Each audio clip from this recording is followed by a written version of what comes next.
love them. Hello and welcome back. This is The Thing About Cars, once again coming to you from Atlanta, Georgia, recording as always in Strongbox West. Today we have around the table Ben, Ronny, Beka. And we're going to just jump right into our topics list. Let's take a look at what we've written up on the board. The first thing is Le Mans shenanigans. Ronny, what's that all about? So I decided to go to the Petite LeMans. I think it was last Saturday. Oh, you went? Yeah, I actually went. Cool. Which was a lot of fun. Shout out to Randy over at Infinity of Roswell. He invited me out. He's an old friend of mine. He used to be a parts manager at Infinity of Decatur back when I used to be a service advisor there. So much love to that community because they were a bunch of great people. Showed up late at night, and it's a huge endurance race. I believe it was 10 hours. And wow. Yeah. I mean, that's a long time to be driving at those speeds with 3 different classes. So there's 3 race classes in the Petite Le Mans now. Right. There's the prototype cars, which, as far as I can tell, are balls to the wall. You can do whatever you want. No limit on the modifications or aero within, that specification of class. The next would be the GTLM, where you take production cars and you do, again, almost whatever you want to it. There's a restriction on power to weight. There's dimensional restrictions, and I think there's noise restrictions as well. And then the last class, which is GTD, which is, again, production cars, but there's more restrictors on it in terms of power to weight, the amount of modifications that can be done, the amount of money that can be spent, that sort of thing. Mm-hmm. So the class to always watch is GTLM, because that's where manufacturers can really let themselves loose and, do whatever they can and prove their engineering prowess, and ultimately it's how well can you cheat without getting caught. But Really? Yeah, so That's a lot of racing. that's most of racing in general. So one of the tricks, quick side note of a race that a teacher taught me about that he used to participate in back in the 80s. It would be a mandate on production cars that you could use, and you would be limited on the modifications that you could put on it. Back then, the aftermarket wasn't huge, so it was very clear to figure out what you were doing to each car just by listening to it in terms of cam and carburetor and so on and so forth. Mm-hmm. And you can only do so much in weight reduction as well. However, they didn't use digital scales to measure you. They'd only say, okay, you're missing your back seats, you're missing, or you carved out your hood, et cetera, et cetera. Right. One of the tricks that this friend of mine did, or this teacher did, is he removed every single bolt on the car and he trimmed them down, and nice. He would make it so that each screw would only catch 3 threads, because that's all you need to ensure component lock. And so At least use thread lock That's- on some of those. on some of them, sure, but I mean, for a lot of the body panels, for the suspension components, you didn't need all the threads that they gave you. So he shaved all of the bolt lengths down. Oh my goodness. And he saved it was something stupid. He said it was 50 or 70 pounds of just metal that he accumulated on all these bolts. That's crazy. That's insane. But I mean, that's a substantial difference that would give you an edge in a race. And so that was, God. and I think he did probably replace a lot of those bolts with just zip ties, but they were all hidden bolts, so you would never know. Who hasn't used a zip tie, though? Is this guy any relation to Colin Chapman by chance? No, not to my knowledge. So you could be driving in a race and your car is being held together by a zip tie. Mm-hmm. Yeah. It only has to last the length of the race. Exactly, my goodness. and they're willing to take that kind of risk. So that's why I say it's a matter of how well you can cheat without getting caught. Right. So it was entertaining to me because Ford was kicking ass, and there was just no question about it in my book. They were so far ahead. Corvette was right behind them because they've always been a good contender. And then, Porsche was battling, and Ferrari was in there getting stomped. If you go back to a previous episode where I feel like Ferrari was, I talked about how Ferrari was losing their sense of identity. This is kind of reinforcement in my book in terms of why they're losing that identity. Who else was there that was interesting? Lexus showed up with their RCF, which is an amazing car, by the way, but I think they were running in GTD. But I was still impressed that they decided to show up anyway, because they're typically a luxury manufacturer that doesn't care too much for high-end motorsports. I've seen them doing some, I don't remember what advertisement it was, but they had been referring to some sort of racing that they were either involved in or aiming for. So I don't know, there was something somewhere. I think they're trying to change their image a little bit, and I think they're doing it gradually, and I think they're doing it skillfully. So a lot of kudos to you, Lexus. And then the last car that I remembered was Lamborghini, who once again proved that it was just a beautiful car and it's not meant to race. That thing was such a turd. Looked and sounded great, but God, it couldn't keep up to save its life. Audi shocks me a little bit, actually. Yeah, I mean... Well, they've never been big on racing, though. Yeah, I mean, they were a tractor company, right? They have roots in mowing lawns, not taking corners. Who else was there? Audi had an R8 out there, which I don't know if they were really trying with that because they had such a huge air dam on their front bumper that it's like you're just throwing your aero advantage out the window. Right. But going back to Ford, really impressed with the way they were performing. But you know that Ford is still Ford because halfway through the race, the taillights just went out. Okay. Which was like really heartbreaking for me because I thought like, okay, Ford, you're finally getting it together in the sense of... At least the car's still going. I'm just saying there are worse things than taillights.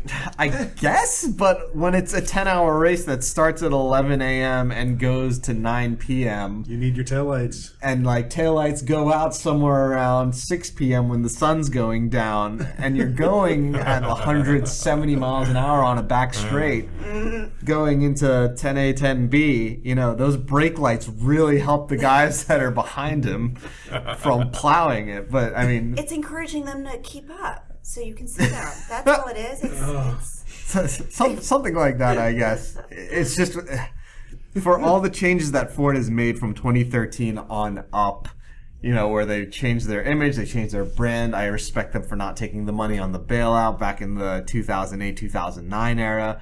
They really, they dropped Jaguar so they could focus their assets a little bit more. I thought they would get rid of all of their silly mistakes, but then that happened. Right. But then on the flip end of that, which was really interesting, it was still the Ecotec motor that they were running in that GT, which is surprising and disheartening kind of at the same time because it kind of indicates that, you know, forced induction V8s are no longer a thing. Like, right. You don't need them. Sorry. Beka does not agree. That was a visceral reaction. So what? Please clarify. So the Ecotec V6 is just a twin turbocharged V6. I'm sure they strapped an electric motor to it on that GT to give it a little bit of an EcoBoost power, which is great. And it kicked ass with it. Like it just destroyed the competition. And you try to put the V8, which was the Corvette, or who else had a V8 out there? The Lexus had a V8. The Porsche had a flat 6, but that's a different scenario altogether. The Ferrari's V8. Oh, BMW had an M8 out there, which was really cool. Interesting. Yeah, that was a really cool car to have out on the track, but they weren't keeping up.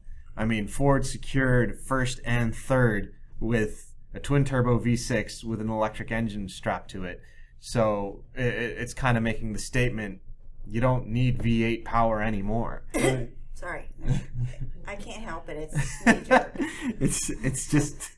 I got to interject Beka's visceral reaction that she's having.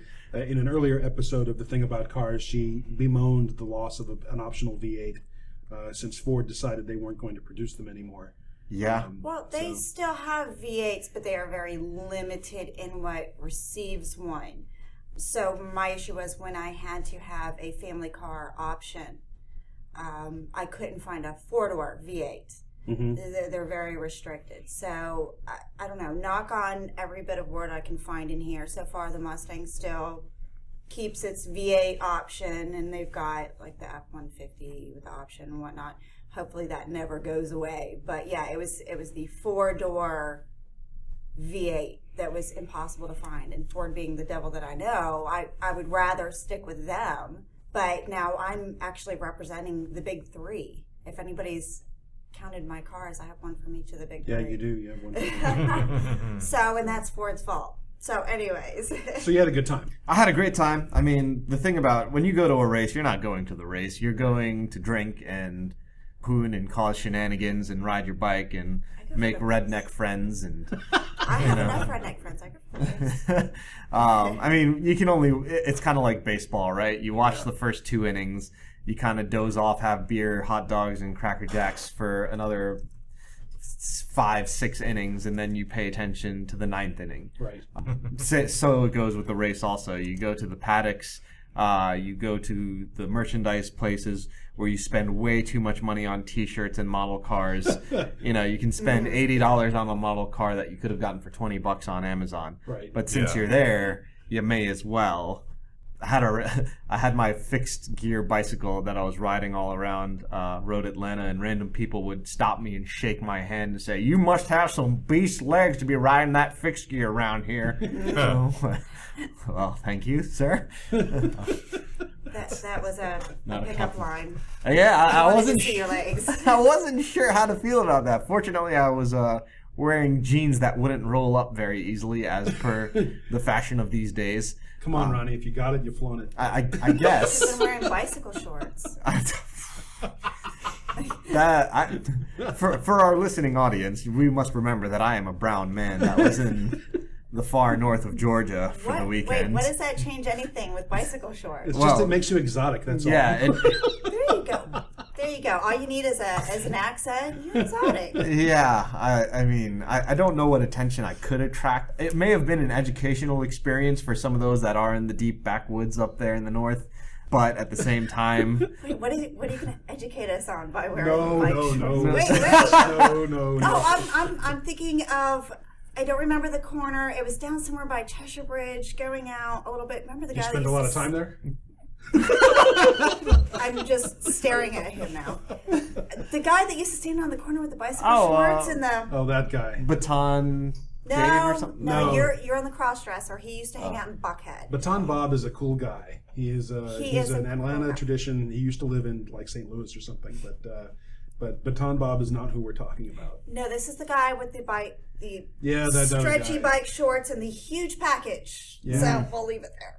Yeah. So Yeah. I'm just wondering what you're going to educate us on. I'm just to verify that we don't sneeze glitter, that sparkles don't come out of our nose. Are you a unicorn? I don't know. I mean, that's what I'm trying to dismiss. Like, I'm trying to, Well, speaking of hanging out with a bunch of other car folks that we love, I am really looking forward to Monsterama, which is coming up in 2019. So we've got a ways to go before we get there. I think it's in April of 2019. So Monsterama, what is that? It's a show that's put on by, we're going to have to look it up real quick. Motorama, sorry. I was about to say, is it all monster cars? It's Summit Racing. Motorama. Yeah. Yes. Motor Monsters. Motorama. It's happening down south. I believe we're going to be over at the raceway. Aha. And they've agreed to let us try to record on site, which hopefully we can do. Yeah, that'll be awesome. Otherwise, check out what people have brought to the show. So anyway, that is happening. Shall we move on with the list? Why not? I've got something. So I have an ex-girlfriend who, of course, was trying to advise me on how to do particular parts of my driving. She says that when you turn into a turning lane, that you should leave your wheel direction straight. In other words, parallel to the lane, as opposed to angling the wheel for the upcoming turn. Right? So you're turning into a turn lane, you're getting ready to make a left turn. She says don't actually turn the wheels for the left turn until you're moving. She's right. Keep the wheels straight. Well, okay, why is she right? I think it's going to depend on the size of the intersection, though. No, it really doesn't, because if you get rear-ended, you go to the left if your wheels are already turned. But if you get rear-ended, your wheels don't actually move the car unless they're actually turning. But they might be if you get hard enough. Yeah, if hit they're hard angled enough. and you're hit hard enough, your car will veer, yes, and you're absolutely right about that. I was just thinking about if you're trying to jump quickly and you don't have a lot of space, that will get you already turning. My contention, it doesn't matter if the wheels are locked. And if the wheels aren't locked, then yes, the direction of the wheel does matter. But if you get hit hard enough from behind and your front wheels are not turning... Well, what's going to hold the wheels locked? Your foot on the brake, right? Right. You're going to be so shocked your foot will probably come off the brake. So don't put your car in a position to enter the oncoming lane of traffic. That's right. Yeah. Okay. Well, she was right. Yeah, that's what I was taught. I mean, from a driver's ed course in the north, They got that specific. that they got very. I mean, yeah, they take education very seriously up north. Yeah, I don't actually know. I do mean that as a backhanded slight to the South. Sure. Yeah. Because if we learned that, I don't remember it, and I don't think it was in our curriculum for don't turn your wheels left or right. Yeah. And this particular ex did come to us via Chicago, so she probably, yeah. Yeah. The one thing I will say as well for our audience members is you are allowed to cross over the stop line if you are going to make a left turn at an intersection. Oh, controlling the intersection, that's Yeah. something I've been teaching my kids. A lot of people don't seem to know controlling the intersection anymore. And that's the name of the law, by the way. Because we'll have to look that up then, because, yeah. Yeah, you're allowed to poke out past the stop line. So the common case is straight traffic has the green light. Now traffic lights have been implemented where left turn lanes will have flashing yellows, which means proceed with caution, It's confusing the heck out of everybody here. which is a shame. That it takes just that little to get confused. Yeah, really. On a mass scale. Yeah. But yeah, you can peek out into the middle of the intersection, and everyone behind it, if you're not behind the stop line and everything turns solid yellow, all of you are allowed to go. Well, even once it turns red, and it's more than peak out sometimes, again, depending on the size of the intersection, I believe the last time I read the law, I don't know if it's changed, you were allowed to get up to 3 cars controlling an intersection, but only one side can do it is part of the problem. If you're controlling and somebody else comes along on the other side, they're not supposed to go out there. Interesting. That's an interesting distinction that I was not aware of. Yes, me too. So, Well, it's been quite a while since I've read it, so there may be an update. I don't know. but we're also relying on our fellow drivers to understand the differences here, right? And so, Yeah. that's in this state, that's a problem. Well, They all now, think they're yeah. the most important person on the road. Well, we are. Yeah. Yeah. But okay, so I was wrong that I shouldn't. It shouldn't matter what directions my wheels are turned, because I was originally saying that if you get hit, the car will move according to the direction of the actual impact, not the direction your wheels will turn. I think it depends on how you're hit, yes. Right. Which is why when you get T-boned, you don't move forward. Right. We're also calculating momentum there on a T-bone. Sure. And how energy gets deflected. So, I mean, technically, yes, if you are in the left lane, and I'm using my hands as model here, and a drunk driver comes along and swerves and hits from... Or just hits, lane to Yeah. driver. Yeah. Yeah, right. Right. No, Hits mid-car from the right, you will still go to your left into oncoming traffic. no. Where I'm coming from is the person coming up behind you in that turn lane. If they hit you, Yes. that's where you're most likely to be hit. Right. In that situation. So leave the wheel straight just in case your foot comes off the brake.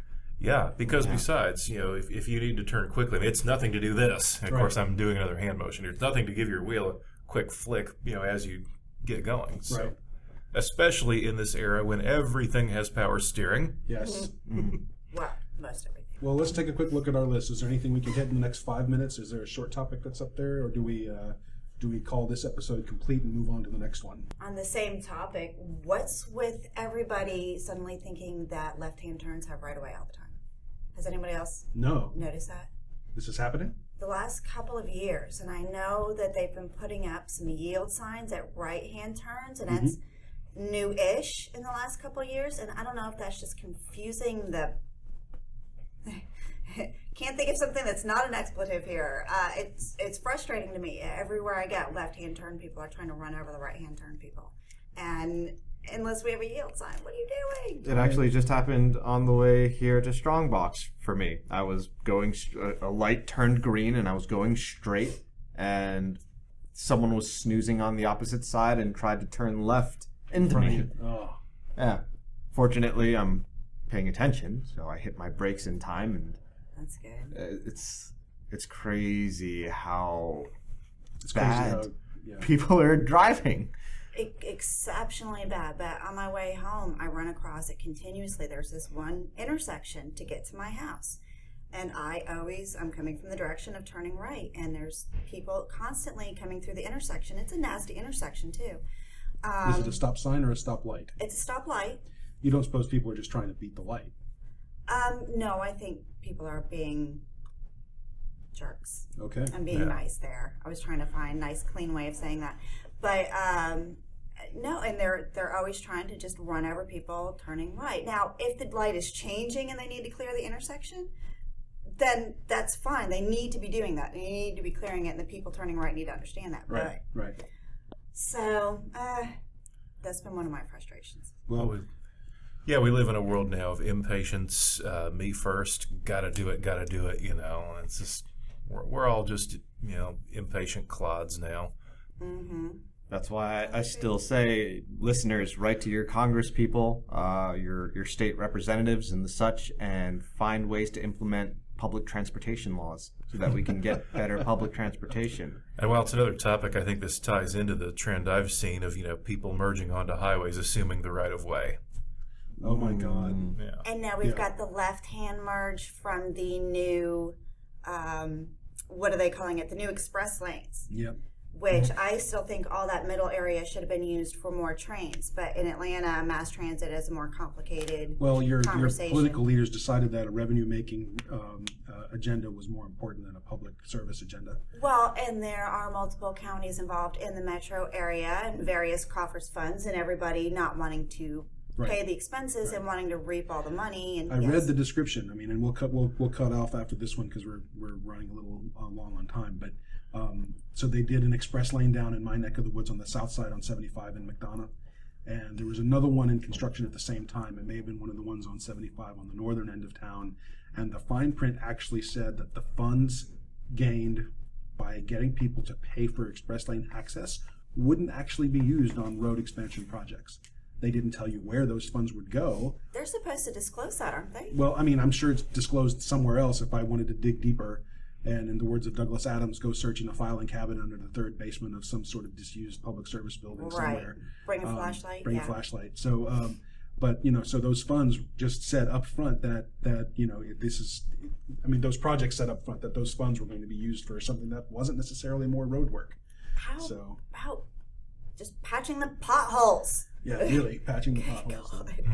And the running joke for Atlanta is that the roads have been under construction since Sherman came through.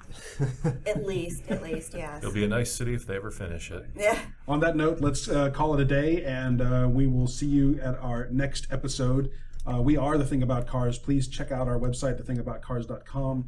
If you like what you're hearing, or if you don't like what you're hearing, please write to us and give us some feedback and suggestions. We always appreciate your suggestions and questions. And we do have a Patreon. We are experimenting with a new microphone today. We may want to acquire more of those, and with your help, we can make this podcast sound better. Am I forgetting anything, you guys? No? All right. We will see you guys next time. Have a wonderful day and be safe out there. Bye-bye. Thank you for listening. This has been The Thing About Cars. We'll see you on the road.